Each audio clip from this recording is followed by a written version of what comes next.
très bonne question pour vous.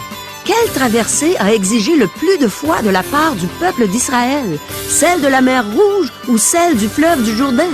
Les Saintes Écritures vont nous donner une réponse à la fois claire et surprenante aujourd'hui à l'émission À travers la Bible.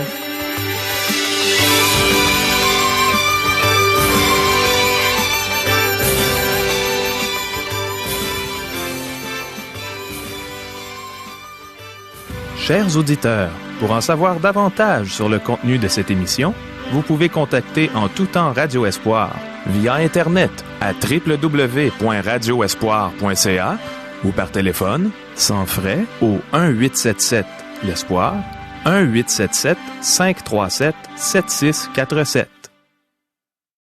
Bonjour, ici Caro. On a encore de très bonnes questions aujourd'hui et je ne serais pas surprise qu'elles soient aussi vos questions. Les voici.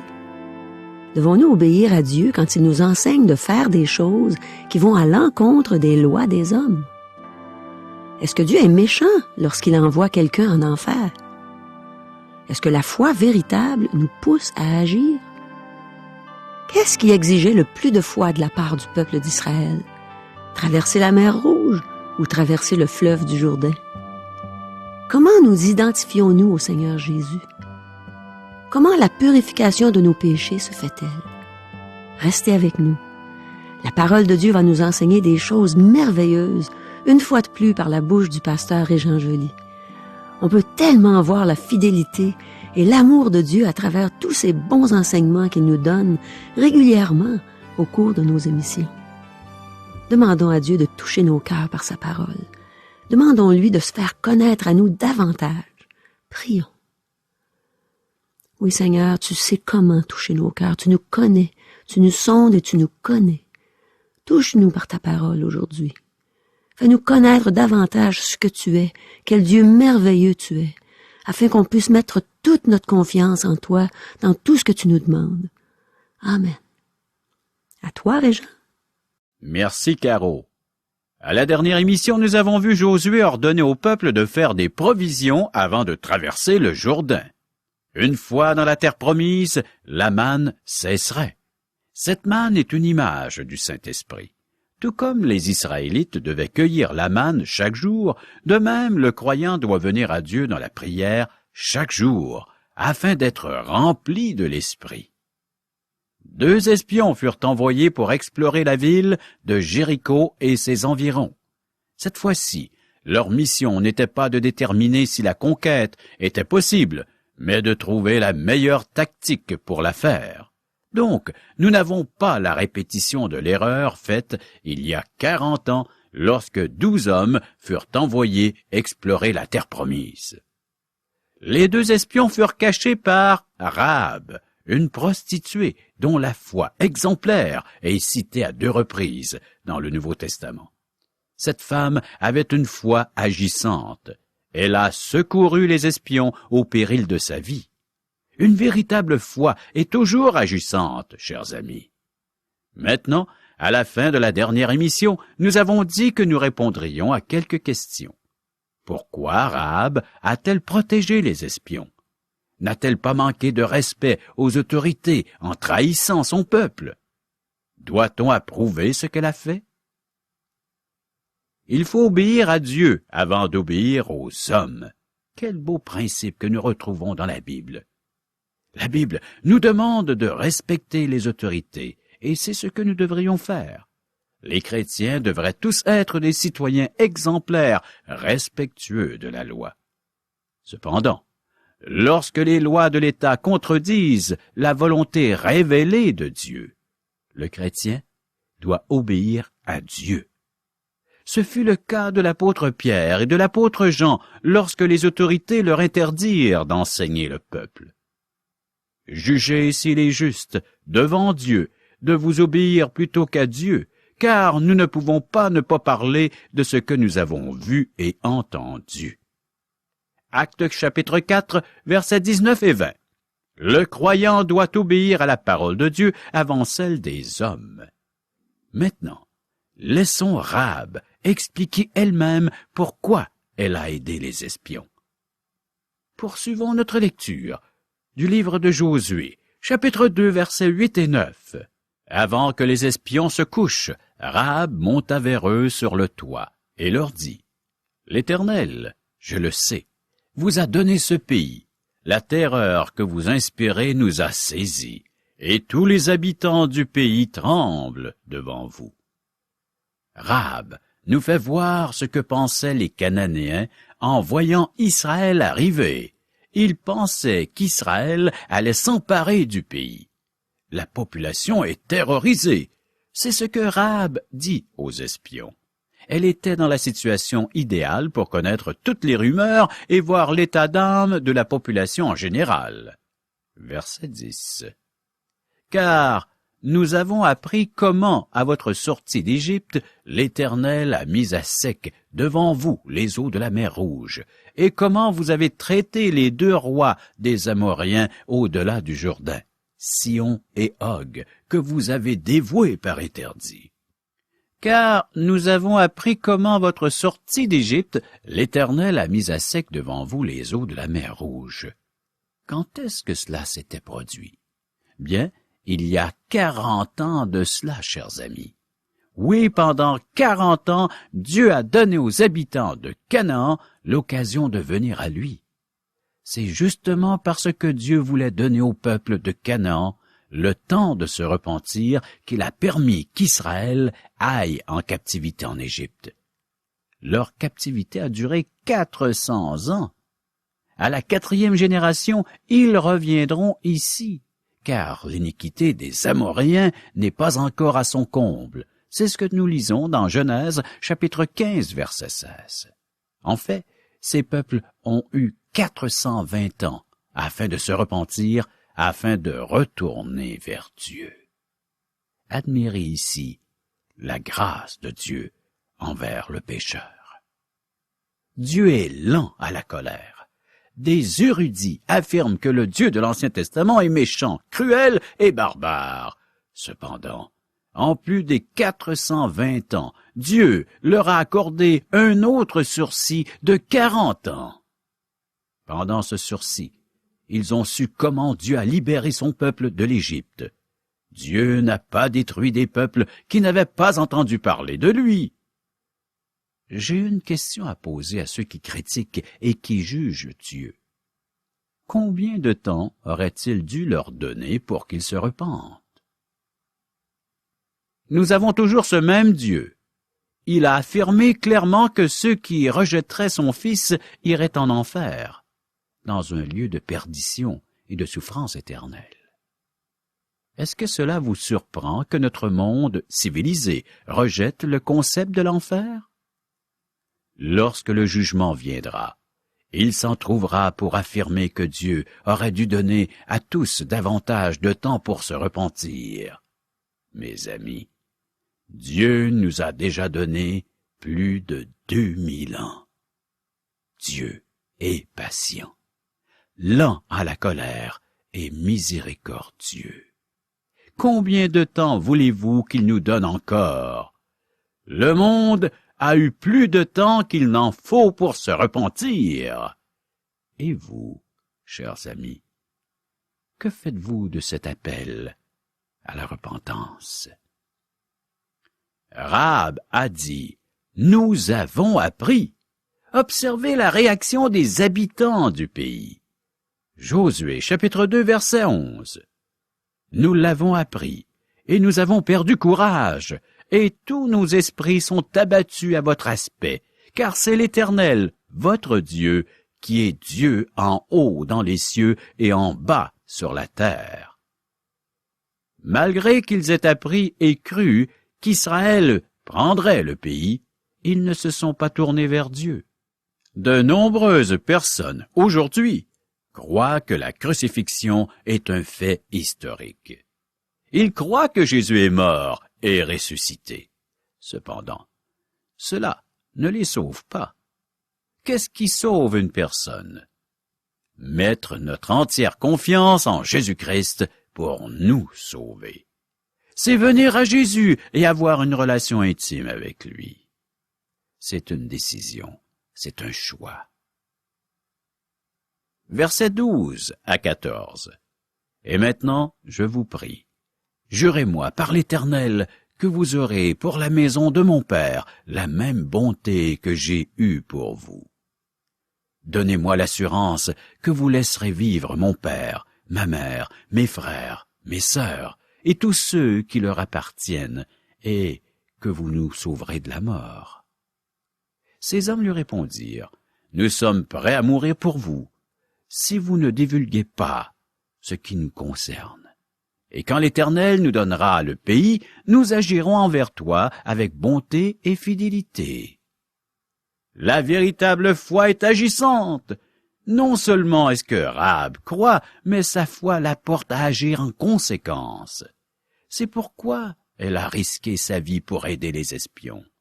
Elle a appris, elle a cru et elle a agi. La véritable foi est agissante. C'est ainsi que fonctionne le salut, mes amis. Vous entendez l'Évangile, la bonne nouvelle au sujet de ce que le Seigneur Jésus a fait pour vous. Vous croyez l'Évangile et vous mettez votre confiance en Jésus-Christ seul. Rahab croyait fermement que Dieu donnait le pays à Israël et elle s'est virée vers le vrai Dieu vivant. C'est par la foi que Rahab, la prostituée, ne périt pas avec les rebelles, parce qu'elle avait reçu les espions avec bienveillance. Hébreux chapitre 11, verset 31. Les espions ont promis d'épargner Rahab et sa famille. Verset 18.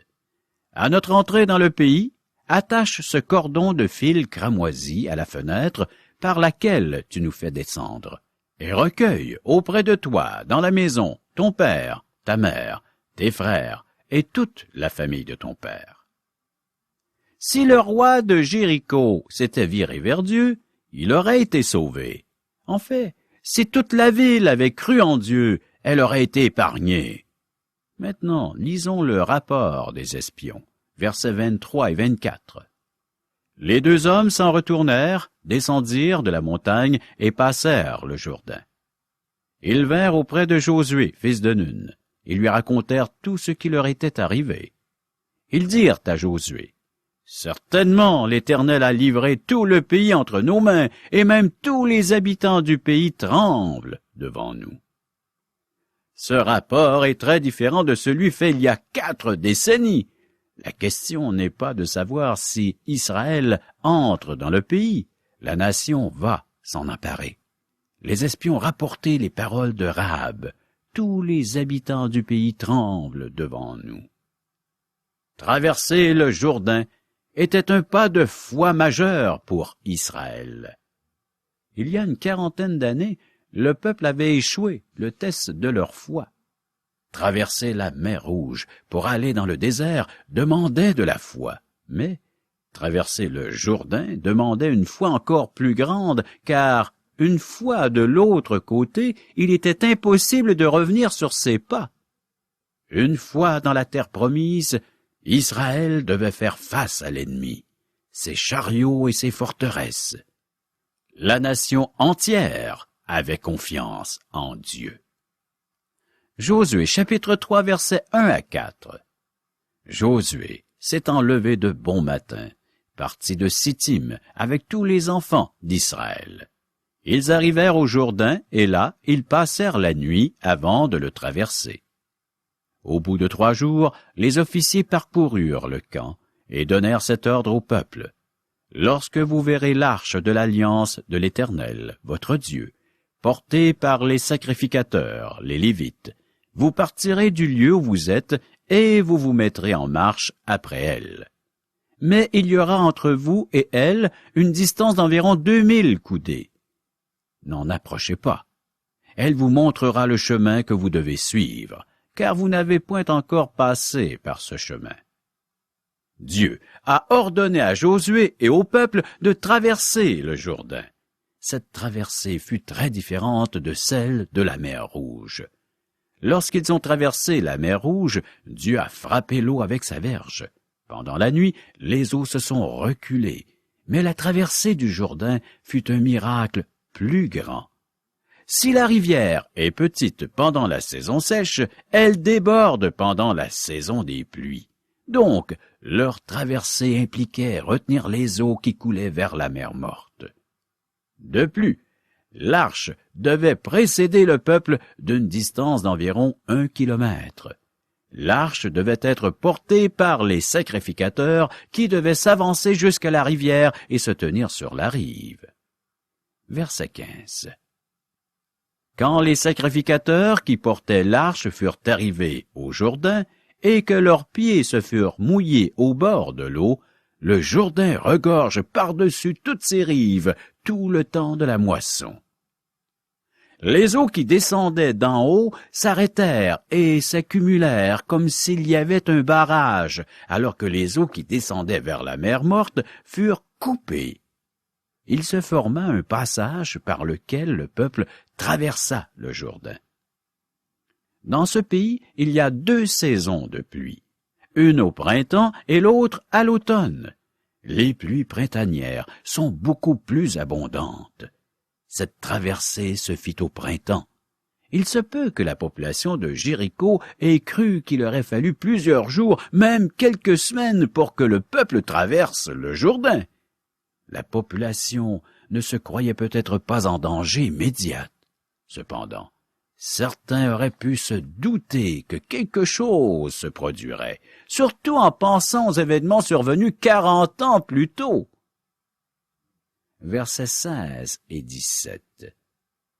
Les eaux qui descendent d'en haut s'arrêtèrent et s'élevèrent en un monceau, à une très grande distance, près de la ville d'Addan, qui est à côté de Tsartan. Et celles qui descendaient vers la mer de la plaine, la mer Salée, furent complètement coupées. Le peuple passa vis-à-vis de Jéricho. Les sacrificateurs qui portaient l'arche de l'alliance de l'Éternel s'arrêtèrent de pied ferme sur le sec au milieu du Jourdain, pendant que tout Israël passait à sec, jusqu'à ce que toute la nation eût achevé de passer le Jourdain.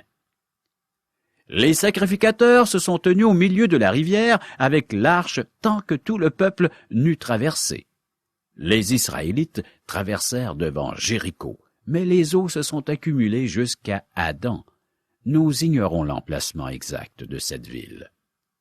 Cette traversée du Jourdain est une image de la mort et de la résurrection du Seigneur Jésus-Christ. De plus, l'arche est un des meilleurs symboles du Seigneur Jésus-Christ que nous trouvons dans l'Ancien Testament. Au cours des 40 dernières années, l'arche était aménagée au centre du camp des Israélites. Chaque soir, les 12 tribus campaient autour de l'arche. Maintenant, l'arche, qui est le symbole du Seigneur Jésus, précède le peuple dans la rivière. Le Seigneur Jésus nous a précédés dans la mort. Il marche avec nous alors que nous sommes dans ce monde. Mais il nous a précédés dans la mort. Et lorsqu'il est mort, ce fut pour vous et moi.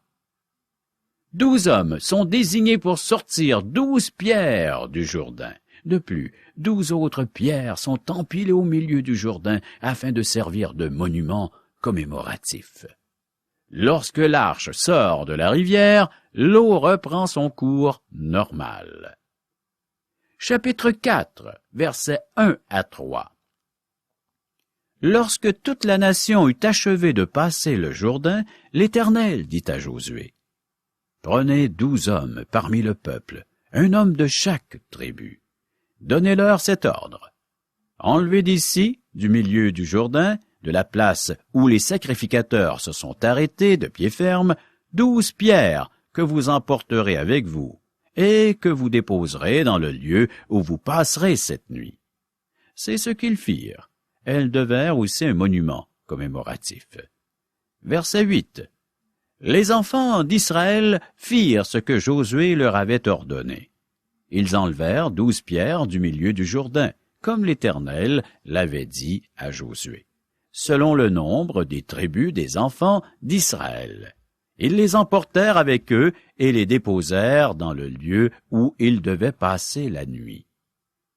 Ces 12 pierres rappelèrent toujours à Israël la puissance que Dieu avait déployée pour les faire traverser le Jourdain. Verset 9. Josué dressa aussi 12 pierres au milieu du Jourdain, à la place où s'étaient arrêtés les pieds des sacrificateurs qui portaient l'arche de l'Alliance, et elles y sont restées jusqu'à ce jour. Êtes-vous en Jésus-Christ? Faites-vous un avec lui. Maintenant, nous pouvons faire une application spirituelle de cet événement sensationnel. Il est une image de la mort et de la résurrection de Christ. Les 12 pierres dans le Jourdain sont un symbole de la mort de Jésus pour son peuple. Et les 12 pierres dans le lieu où ils passèrent la nuit sont un symbole de sa résurrection. Le Seigneur Jésus fut crucifié il y a environ 2000 ans. Et l'apôtre Paul affirme clairement que nous sommes identifiés à la mort et à la résurrection du Seigneur Jésus. Nous avons donc été ensevelis avec lui par le baptême en sa mort, afin que, comme Christ est ressuscité des morts par la gloire du Père, de même nous aussi nous marchions en nouveauté de vie.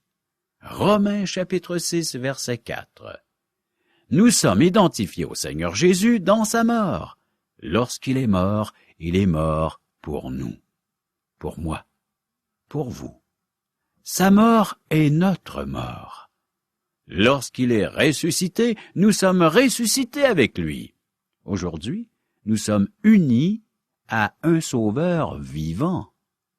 C'est en autant que nous faisons un avec le Seigneur Jésus que nous pouvons jouir des bénédictions spirituelles. J'espère que vous vous rendez compte que nous, les croyants, sommes identifiés au Seigneur Jésus-Christ, ne faisant plus qu'un avec lui. En traversant le Jourdain, les enfants d'Israël devinrent citoyens de la Palestine.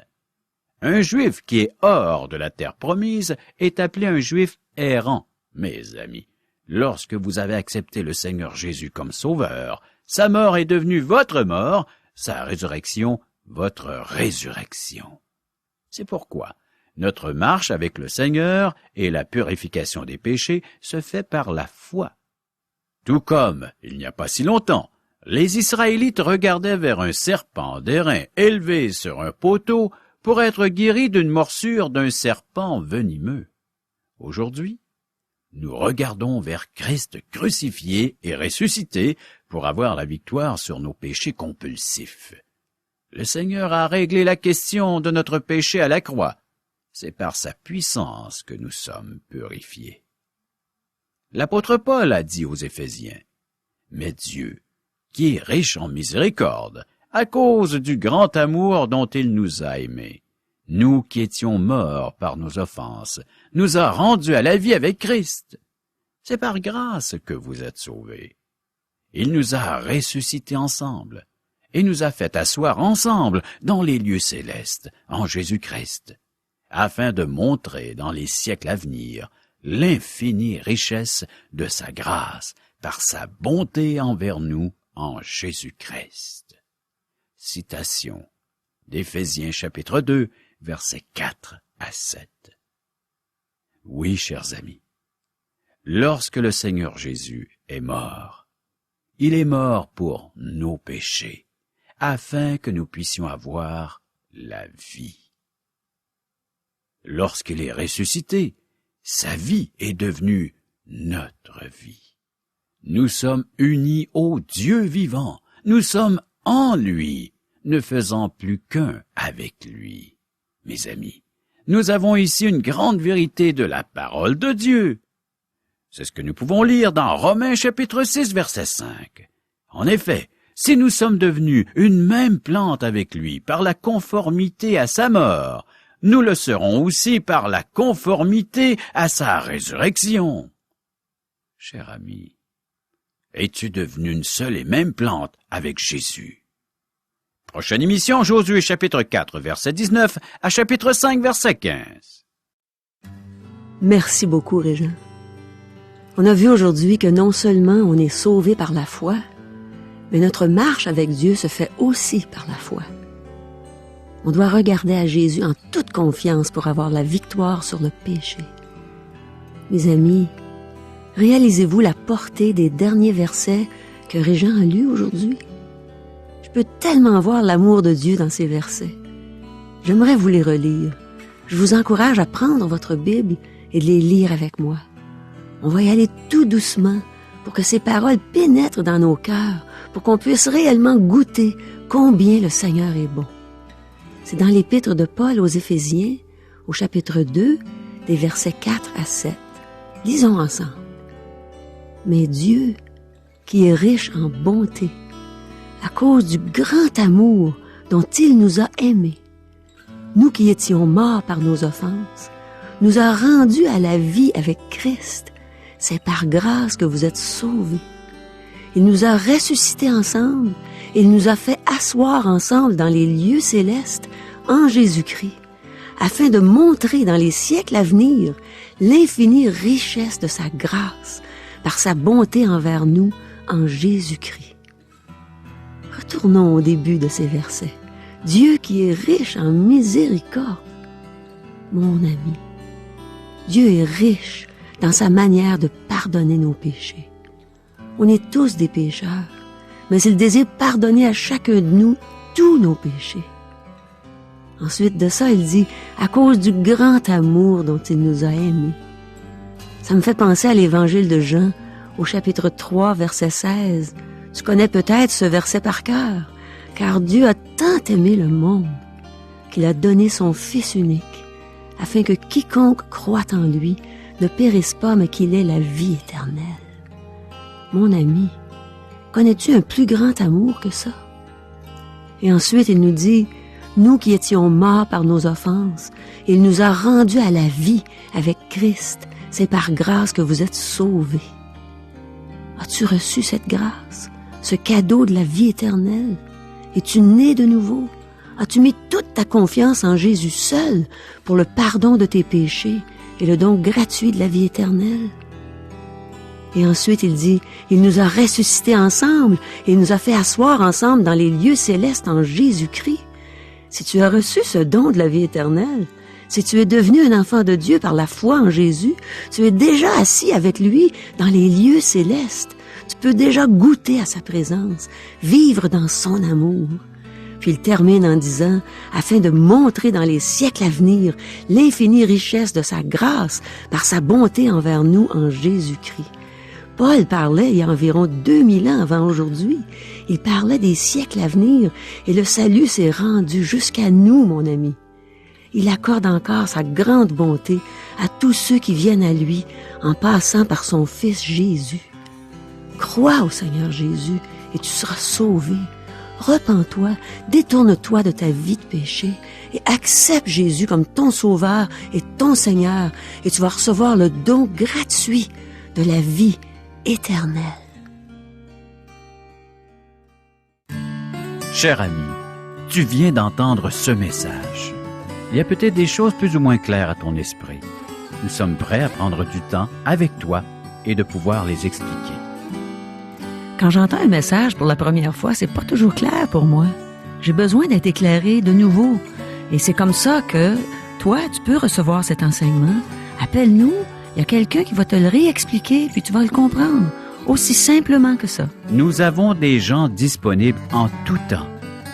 Ils vont parler avec toi, ils vont t'expliquer les Saintes Écritures, ils vont répondre à toutes tes questions. Et tu pourras parler librement. On est là pour t'écouter.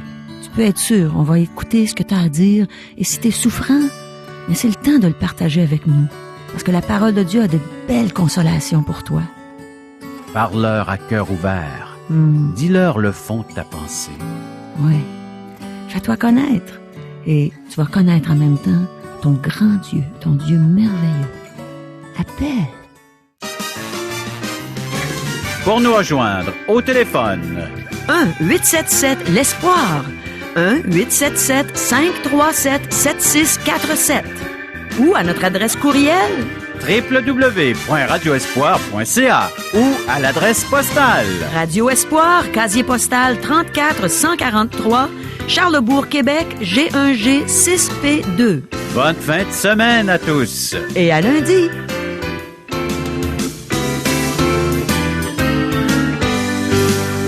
Cette émission vous a été présentée par Radio Espoir.